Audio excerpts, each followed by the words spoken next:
चलो अब देखो ऐसा है, क्वेश्चन लिखते हैं चलो, तो सर कल का रिवाइज भी हो जाएगा उसी बात में। ठीक है, देखिए find out the dimensional formula of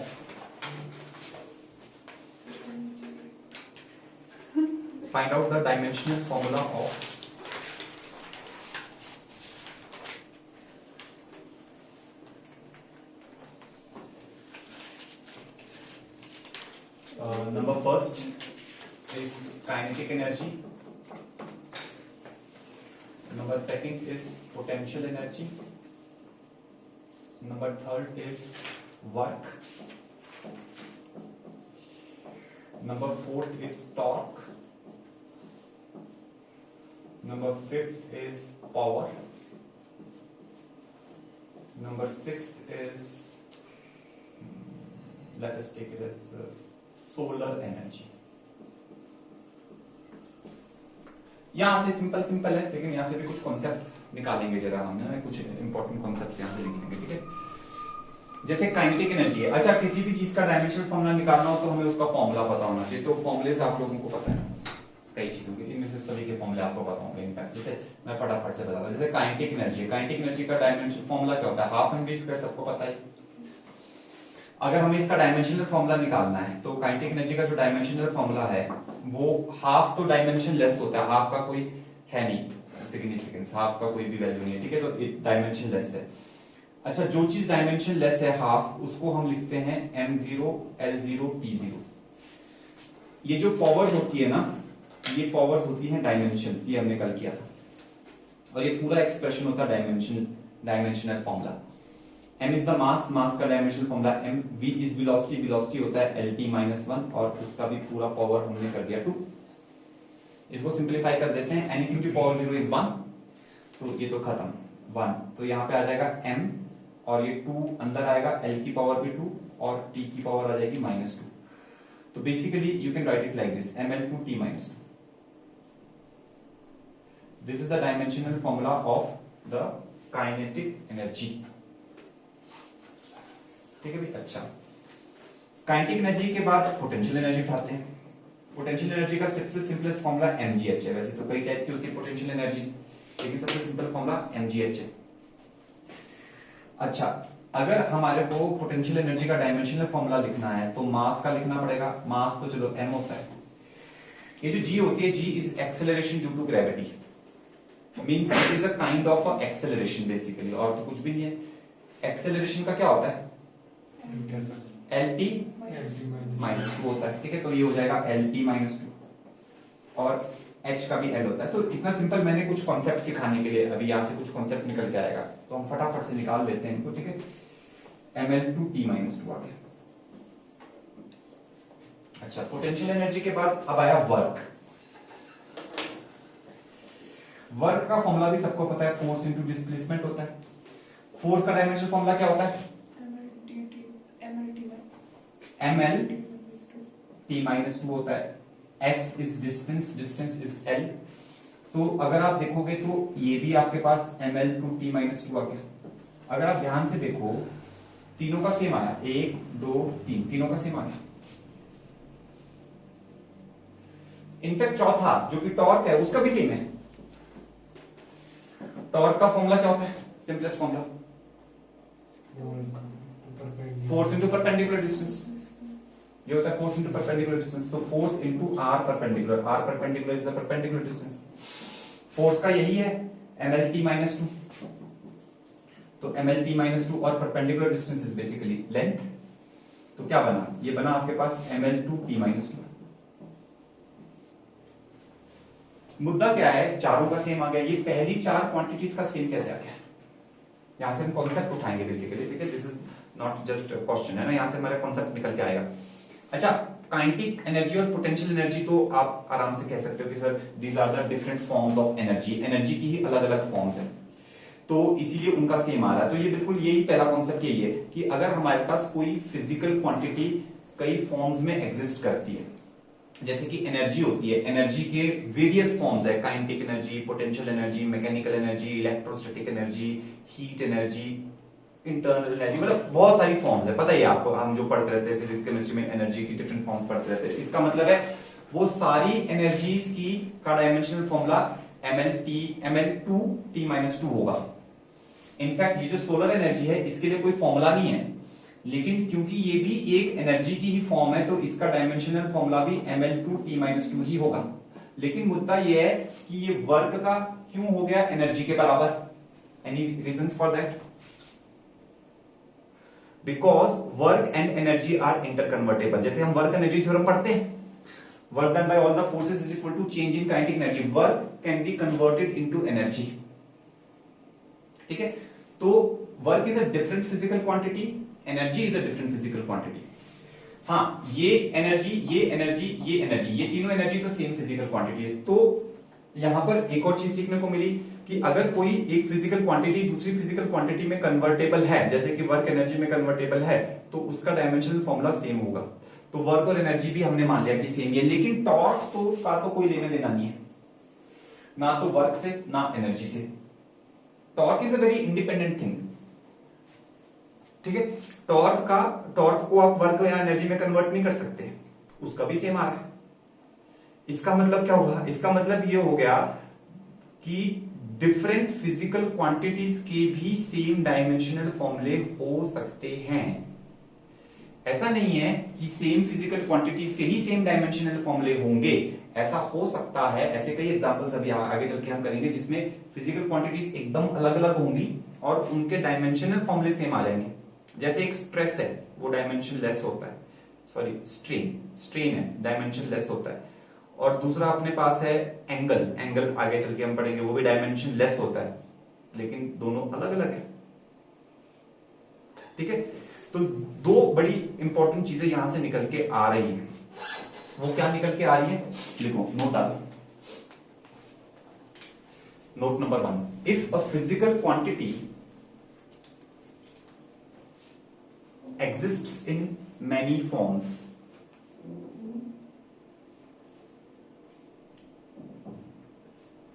if a physical quantity exists in many forms,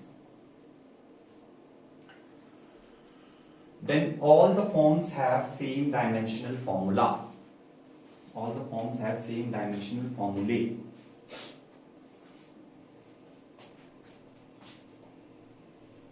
All the forms have same dimensional formulae.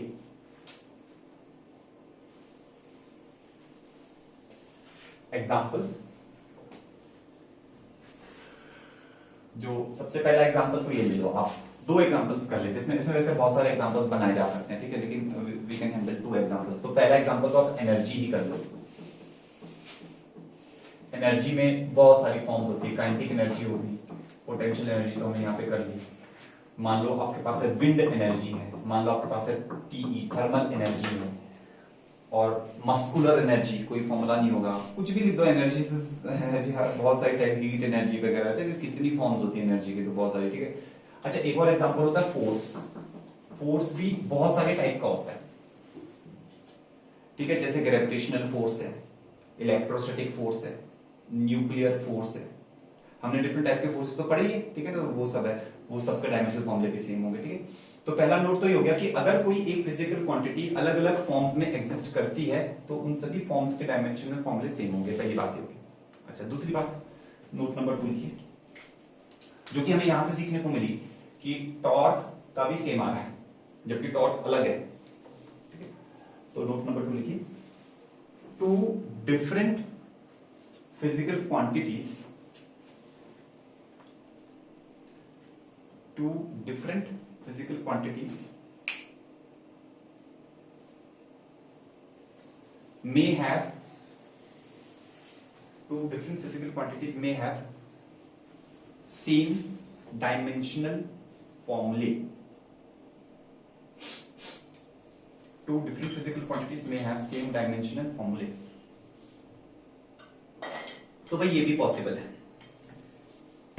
एक एग्जांपल तो ये बन गया। तो पहला एग्जांपल ये लिख लीजिए, example number 1, energy and torque. Energy and torque दोनों का सेम डायमेंशनल फॉर्मूला, लेकिन अलग अलग चीजें होती हैं। दूसरा एग्जांपल है प्रेशर, ठीक है, pressure, stress and modulus of elasticity. तीन तीन फिजिकल क्वांटिटीज हैं, pressure, stress and modulus of elasticity. अलग अलग फिजिकल क्वांटिटीज हैं, लेकिन सबका डायमेंशनल फॉर्मूला सेम होता है, ठीक है। तो क्या होता है अभी आगे चल के देखेंगे, ठीक है। तीसरे नंबर पे आप लिख सकते हैं, जैसे एक अभी मैंने वो एग्जांपल भी बताया था, वो भी लिख सकते हैं यहाँ पे, strain and angle. Strain and angle ये भी अलग अलग फिजिकल क्वांटिटीज है, बोथ आर डायमेंशनलेस। कैसे होते हैं दोनों डायमेंशनलेस, वो भी आगे चल के हम देखेंगे अभी, ठीक है। Strain and angle both are dimensionless, ठीक है। अच्छा, एक और मेरे को आया है याद, वो भी कर लेते हैं, ठीक है। फोर्थ नंबर पे लिखिए, surface tension and spring constant have same dimensional फॉर्मूले। तुम लोगों को तो याद होना चाहिए, तुम थोड़ी प्लस वन के बच्चे हो। सरफेस टेंशन का फॉर्मूला जो है वो तुम्हें पता होना चाहिए। देखो, सरफेस टेंशन का जो फॉर्मूला होता है वो होता है फोर्स पर यूनिट लेंथ, ठीक है ना। और स्प्रिंग कांस्टेंट का भी बाय चांस वही फॉर्मूला बन जाता है, क्योंकि हमने स्प्रिंग कांस्टेंट पढ़ा ना, force is equal to kx हमने पढ़ा। तो अगर हम k निकालें तो ये भी F/x आ जाता है, तो बाय चांस फॉर्मूला वही बन जाता है। लेकिन दोनों ना अलग अलग है, इनका आपस में कोई लिंक नहीं है, लेकिन डायमेंशनल फॉर्मूला दोनों का सेम आता है।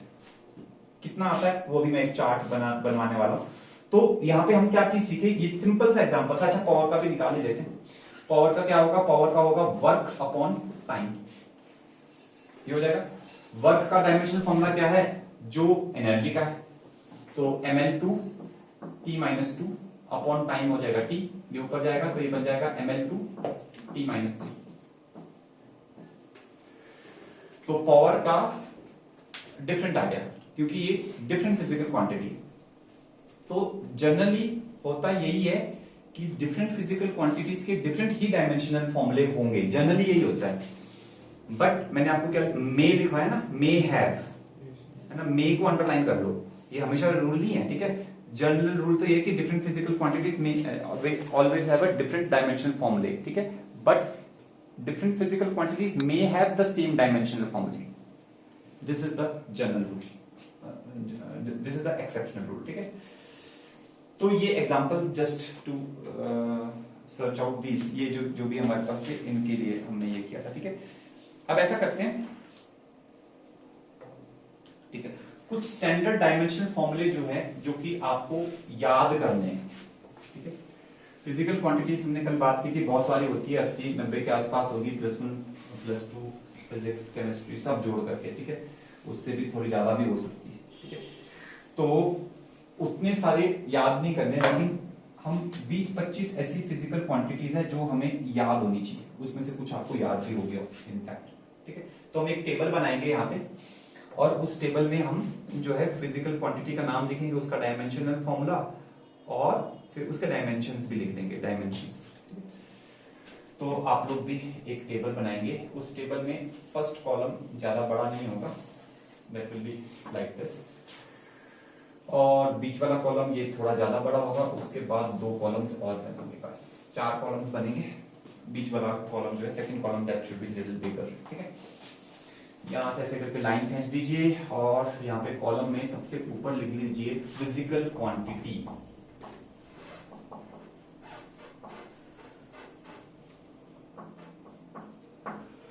फिर यहां पे हम लिख देते हैं बेसिक फॉर्मूला या सिंपलेस्ट फॉर्मूला, जो भी आप लिखना चाहते हो।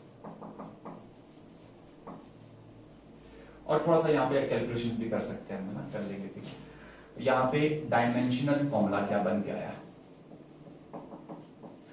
डायमेंशनल फॉर्मूला, और यहाँ पे लिखेंगे हम डायमेंशंस। डायमेंशंस किस किस की डायमेंशन, सिर्फ 3 चीजों की, मास, लेंथ एंड टाइम, इसी सीक्वेंस में। मास में क्या डायमेंशन है, लेंथ में क्या डायमेंशन है, टाइम में क्या डायमेंशन है, वो सब देखेंगे, ठीक है। तो बहुत ही बेसिक से चलते हैं। जैसे सबसे पहले हमने एकदम बेसिक एरिया, सबको आता है। एरिया का सबसे सिंपलेस्ट फॉर्मूला क्या होता है, एरिया ऑफ अ स्क्वायर ले लो, ठीक है, area of a square, area भी डिरो एरिया होते हैं, तो उसमें भी सबसे सिंपलेस्ट क्या है, area of a square that is side length square. तो डायमेंशनल फॉर्मूला क्या बना, डायमेंशनल फॉर्मूला बना, मास तो है नहीं यहाँ, m0 L2 T0 ऐसे लिखना है डायमेंशनल फॉर्मूला, स्क्वायर ब्रैकेट्स में भी रखा जाता है वैसे, ठीक है, लेकिन ऐसे लिख लो।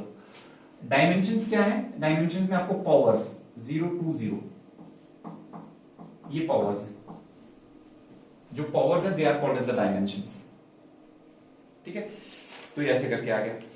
अच्छा, एरिया के बाद आप देखिए वॉल्यूम। अच्छा, अब मैं क्या करवा रहा हूं आपसे, मैं आपसे यहां पे सारी फिजिकल क्वांटिटीज के नाम लिखवा रहा हूं, ठीक है, ये सब कैलकुलेशन में बाद में देखते हैं, ठीक है ना, कुछ कुछ की हम कर लेंगे बाद में करेंगे, ठीक है। अच्छा, आपने क्या करना है, जैसे वॉल्यूम लिख दिया, वॉल्यूम के बाद हर फिजिकल क्वांटिटी के बाद एक लाइन छोड़नी है, फिर तीसरे नंबर पे जैसे है डेंसिटी, फिर एक लाइन छोड़नी है। लाइन क्यों छोड़नी है, क्योंकि यहाँ पर जो भी जगह बचेगी वो आपकी कैलकुलेशंस के लिए होगी, तो इसकी कैलकुलेशंस करेंगे वो मैं घर पे ले दूंगा बेसिकली आपको, ठीक है। तो आप लिखिए यहाँ पे लिखना शुरू करिए, एक एक लाइन छोड़ के, वॉल्यूम ए के बाद वॉल्यूम, वॉल्यूम के बाद डेंसिटी, वेलोसिटी, एक्सेलरेशन, फोर्स,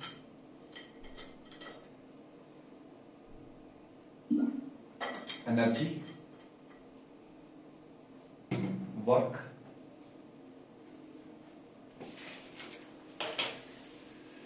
इन सब से रिलेटेड कोई भी सिंपलेस्ट फॉर्मूला यहां पे लिखेंगे, फॉर्मूला सब लिखेंगे। अच्छा, अगर आपको उसका डायमेंशनल फॉर्मूला याद है तो कैलकुलेशन करने की जरूरत नहीं, क्योंकि कुछ तो हमने निकाल दिए हैं, तो आप डायरेक्टली डायमेंशनल फॉर्मूला लिख सकते हो। लेकिन अगर किसी का याद नहीं है तो वही 2 लाइनें आपको मिलेगी, उस 2 लाइनों में कैलकुलेशन हो जाएगी, आपकी छोटी छोटी कैलकुलेशन वहां पे आराम से हो जाएगी, ठीक है। वर्क के बाद लिखिए power, momentum, pressure,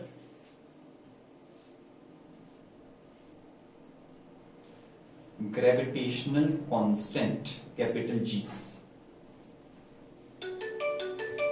gravitational constant capital G, फिर लिखिए स्ट्रेस,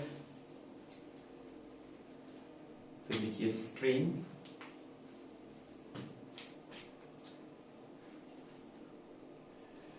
फिर लिखिए यंग्स मॉड्यूलस,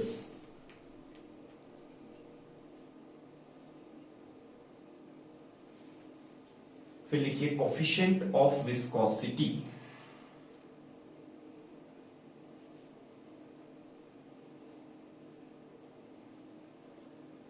फिर लिखिए फ्रीक्वेंसी,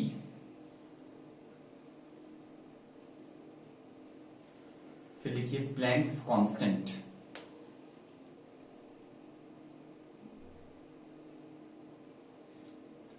टॉर्क, सरफेस टेंशन,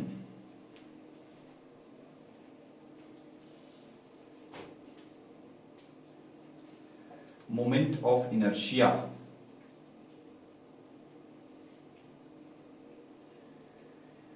+2 के भी लिखवा देता हूं आपको कुछ, चार्ज,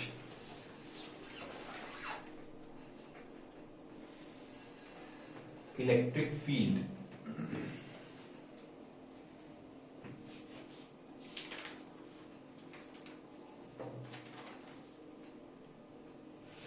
गैस कांस्टेंट,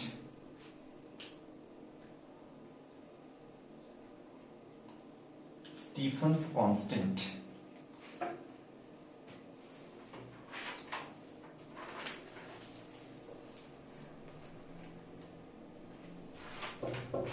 कितनी होगी 25 काफी है, वैसे से ज्यादा भी कर सकते हैं, ठीक है, लेकिन कोई बात नहीं, क्योंकि ये याद भी करवानी है ना, ये याद भी करनी पड़ेगी, तो ज्यादा हो जाएगा, ठीक है, तो इतनी काफी है, इतने से याद हो जाए तो बस बढ़िया है, ठीक है।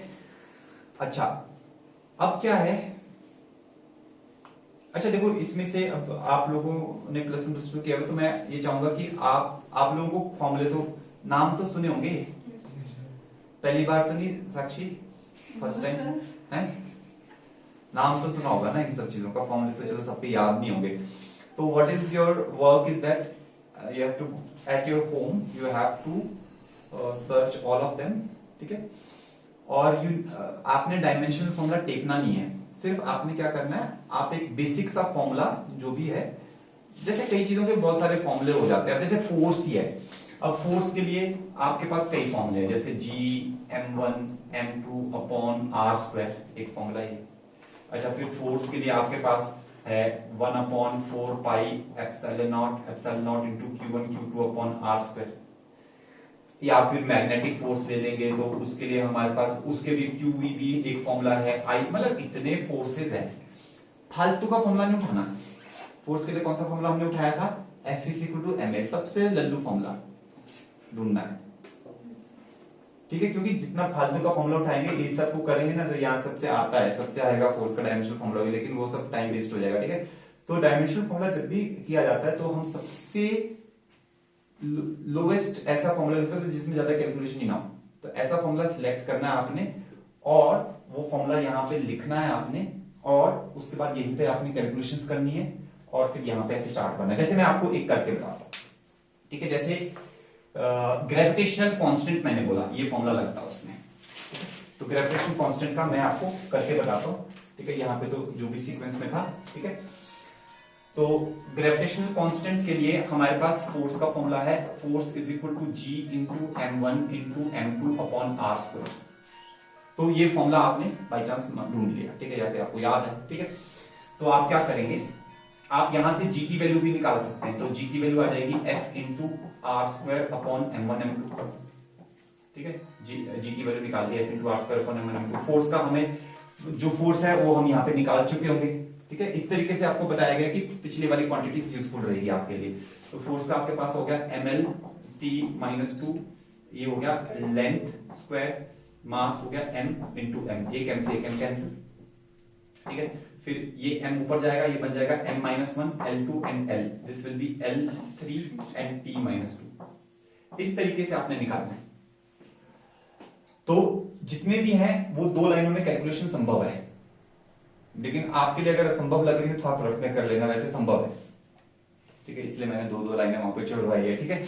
उसके बाद मान लो यहाँ पे जो भी नंबरिंग था, यहाँ पे ग्रेविटेशनल कांस्टेंट था, तो यहाँ पे आपने कैलकुलेशन दो लाइनों में कर दी। फिर यहाँ पे आप लिखोगे m minus 1 L3 and t minus 2, ऐसे लिखोगे। और फिर यहाँ पे मास, लेंथ और टाइम की जो पावर्स है -1 3 एंड -2, ये डायमेंशंस होती है, ये ऐसे लिखोगे, बस इस तरीके से। और फिर कल हम बात करेंगे, अगर आप किसी में फंस गए या फिर आप को कुछ नहीं आया तो then I will handle it in the class, ठीक है। लेकिन this is for your homework, ठीक है। ये जो 25 फिजिकल क्वांटिटीज है, ये आपने याद भी करनी है।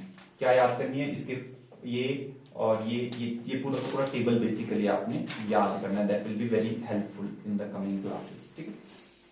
तो ठीक है, अभी इतना काफी है। चलो अब थोड़ा सा हम प्रैक्टिस, तो अपने यहाँ पे भी कुछ प्रैक्टिस कर ही लेते हैं।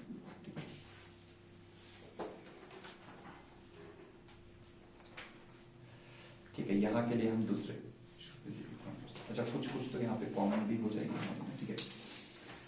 अब हम यहाँ पे थोड़ा प्रैक्टिस करते हैं, मैं आपको प्रैक्टिस करवाता हूँ कि कैसे डायमेंशनल फॉर्मूला कैसे लिखना है हमने, ठीक है। जैसे एक तो ये हो गया, लिखो find the dimensional formula of following, question है find the dimensional formula of the following.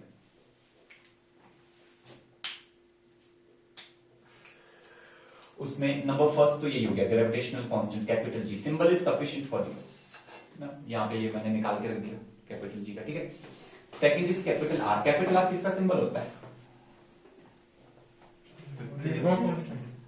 Rydberg constant का भी होता है, ठीक है। लेकिन यहाँ पे और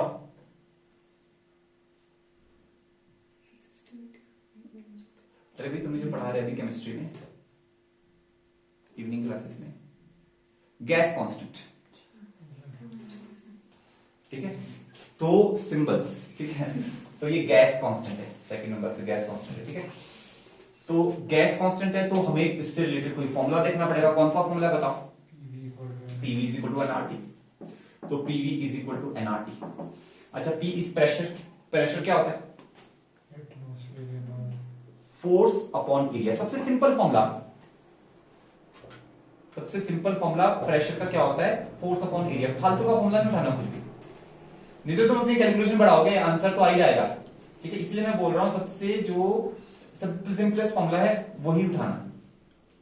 ठीक है, वॉल्यूम तो लेंथ क्यूब होता है, एन क्या होता है यहाँ पे, number of moles is the fundamental quantity. ये मत सोचना it is just a number, तो इसका भी डायमेंशनल फॉर्मूला MOL मोल लिखना पड़ेगा। ठीक है, आर हमें निकालना है, इसको एज इट इज रहने दो।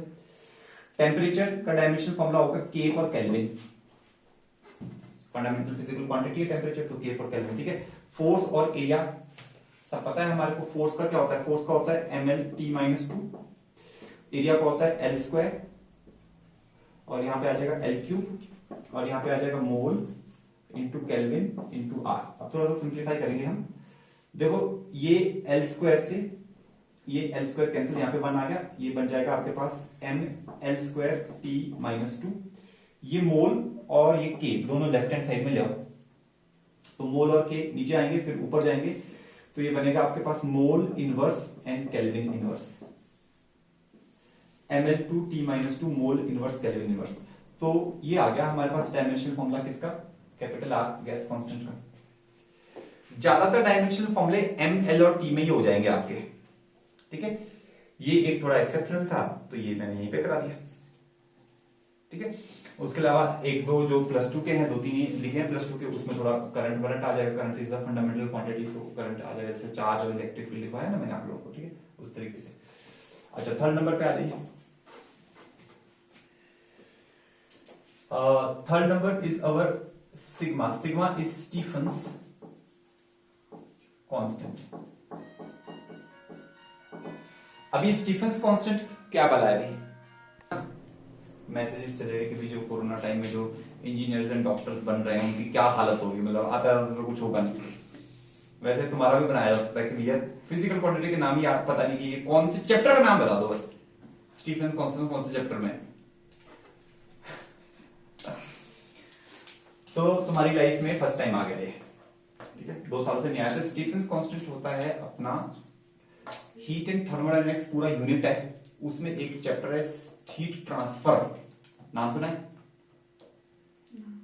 नाम तो सुना है, डाउटफुल है, तो कुछ लोग डाउटफुल भी लगेगा। ठीक है, हीट ट्रांसफर में एक आता है हमारे पास radiation. Radiation is a process of heat transfer. Radiation क्या होता है, रेडिएशन एक्चुअली होता ये है कि भाई अगर कोई भी गर्म चीज है, जैसे कि सन गर्म चीज है, तो वहां से हम उससे हीट लेते हैं कि लेते हैं, सर्दियों का मौसम आ रहा है तो हम उससे हीट लेते हैं। वो हीट आती कैसे है, वो हवा में आती कैसे है, हीट रेडिएशन के जरिए आती है। ठीक है, अगर आप हीटर सेक रहे हो तो आपके पास अच्छा, इनफैक्ट रेडिएशन जो होती है ना, आपकी भी अपनी रेडिएशन है। हर बॉडी जिसके पास टेम्परेचर होता है 0 केल्विन से ऊपर, ह्यूमन बॉडी का टेम्परेचर कितना होता है? 20.3 डिग्री है? 29। हाँ भाई बताओ। 29। Normal temperature. हाँ, नॉर्मल टेम्परेचर ह्यूमन बॉडी का कितना होता है? देखो मैं तो ऐसे पूछ रहा हूँ। 38 कुछ फ़ारेनहाइट होता है। इसका हो गया 38 फ़ारेनहाइट। हाँ, यही होता है। देखो तुम लोग यहाँ पे फंस गए, याद ही नहीं है।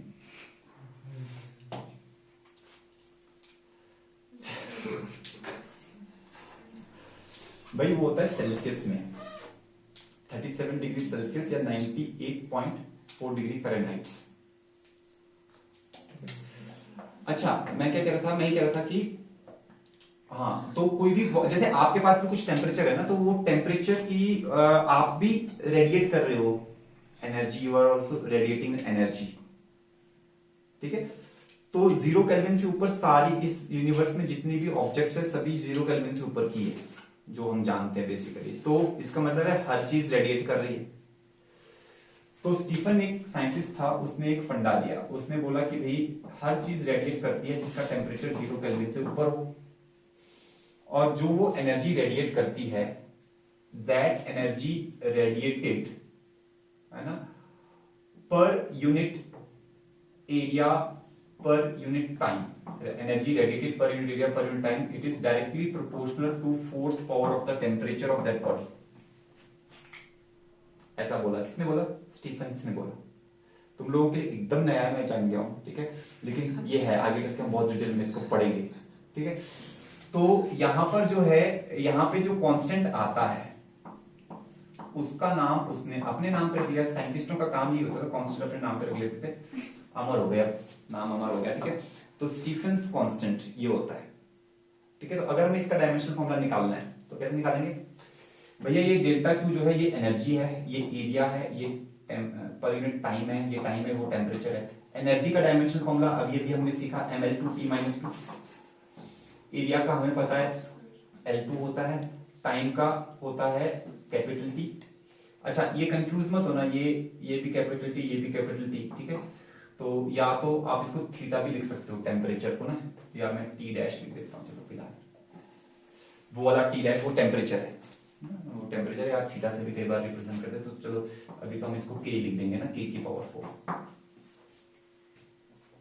ठीक है। तो L स्क्वायर से L स्क्वायर कैंसिल, ये T ऊपर जाएगा, ये बन जाएगा MP-3 और यहाँ पे आ जाएगा K की power -4 that is equal to sigma.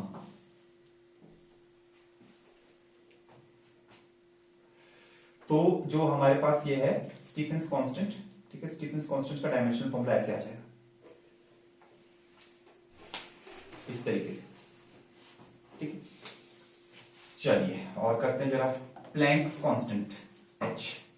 बताओ कोई फॉर्मूला प्लैंक्स कांस्टेंट से रिलेटेड। हाँ क्या होता है, क्या होता है वो लेफ्ट हैंड साइड में क्या होता है, एनर्जी। देखो फोटोन थ्योरी में हम पढ़ते हैं energy is equal to H into mu, जो फोटोन की जो एनर्जी होती है, तो वहां से सीधा उठा सकते हैं हम इसको, ठीक है। एनर्जी का क्या होता है, एनर्जी का होता है mL2T-2, है ना। करते जाओ, ये लिखते जाओ, थोड़ा हेल्प हो जाएगी आपकी, और कुछ नई चीजें भी करा दूंगा अभी मैं यहाँ पे, ठीक है। एनर्जी का हो गया mL2T-2, H is the Planck's constant, इसको फिलहाल ऐसे रहने दो। फ्रीक्वेंसी क्या होती है, 1 टाइम पीरियड, तो इसका डायमेंशनल फॉर्मूला क्या होगा 1/T। हाँ यहाँ पे करेंगे तो T-1, लेकिन हमने तो यहाँ लाना है, इसको क्रॉस मल्टीप्लाई कर दो, तो mL2T, ये T इसके साथ होगा तो T-1 आ जाएगा, mL2T-1, that is the Planck's constant.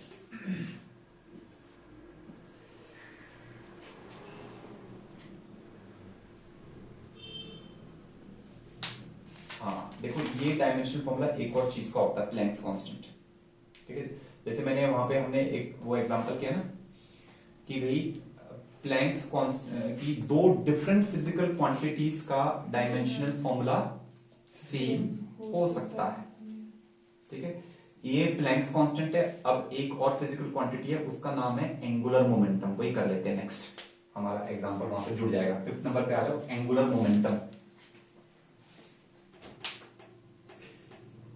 Angular momentum, angular momentum के लिए कोई सिंपलेस्ट फॉर्मूला, L से रिप्रेजेंट करते हैं एंगुलर मोमेंटम को, वेक्टर क्वांटिटी होती है वैसे, कोई ऐसा फॉर्मूला जो सबसे सिंपल हो, लल्लू फॉर्मूला एकदम।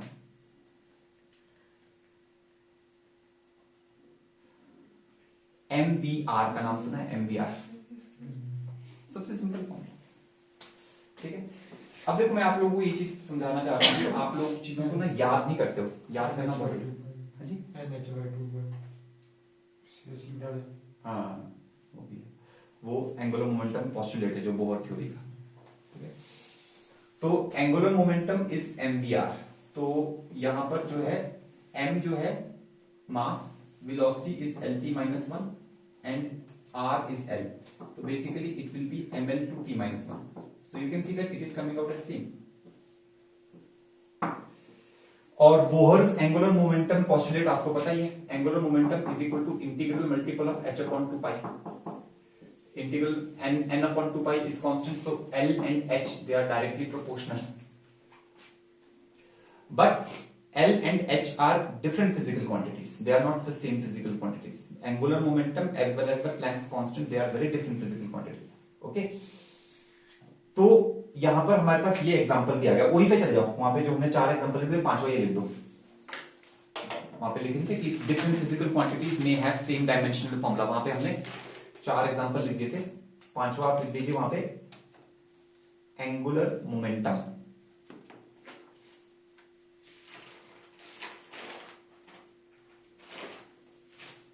एंगुलर मोमेंटम, तो एंगुलर मोमेंटम का भी यही होता है, mvr भी होता है, सॉरी एंगुलर मोमेंटम का ही ml स्क्वायर t माइनस 1 होता है, और प्लैंक्स कांस्टेंट का भी यही है। ठीक है, तो ये मैंने थोड़ा सा आपको बताया, एक्सप्लेन कर दिया कि ताकि आपको हेल्प हो जाए। ठीक है, तो अब बाकी आपने करना, फिर कुछ स्पेशल फिजिकल क्वांटिटीज है वो मैं आपको कल कराऊंगा, उसके उनके डायमेंशन फॉर्मूलाज। ठीक है।